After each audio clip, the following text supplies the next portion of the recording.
We felt for years that we were called into missions, and we really thought it would be Kenya.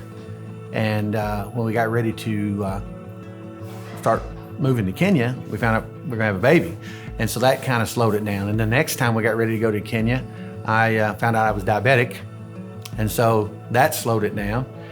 And then one day, our daughter announces to some of our friends that we're moving to Uganda. We are? And sure enough, within a couple of weeks, those same people we'd been working with said, we think we have the perfect job for you in Uganda. You know, the rest they say is history. We go to Uganda and we lived there for 2 years and just fell in love with the people, fell in love with the country. That's a big part of who we are now. When they see the pictures and we talk about, you know, I have some pictures where kiddos have one shoe of one kind and one shoe of another kind, and I was like, that's all they have.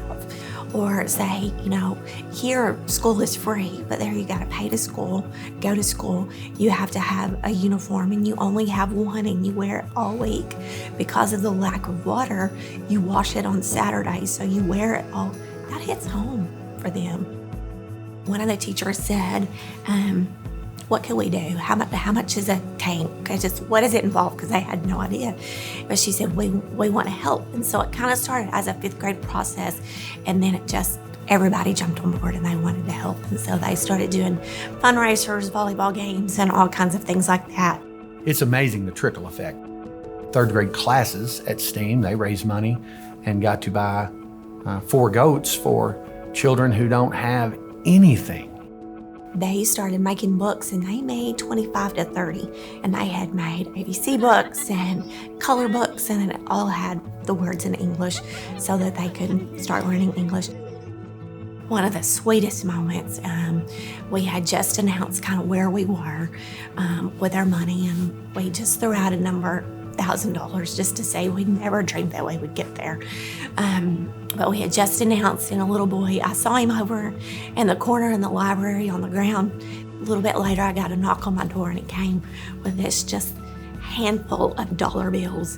And he said, I want to give this. And I said, that's yours to share with your family for Christmas. And he said, no, Miss Rainwater, my family doesn't need anything compared to what they do.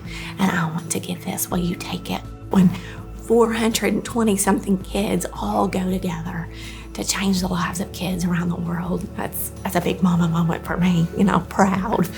It's still life-changing, even after turning 51, even after being in Africa 15 to 20 times, even after teaching school for 27 years. When you see kids that I know struggle to get by from day to day, to want to pour out and help others. Well, see, that's a very Ugandan thing. You know, that's a very Ugandan culture kind of a thing, to help others. And that's one of my favorite things about Nettleton. I mean, you know, our phrase is do whatever it takes for every child. And if we can get our children to start thinking in those same lines, to do whatever it takes for a child on the other side of the planet, I think we're accomplishing the mission that we're setting out. 2 + 2 3. Smile.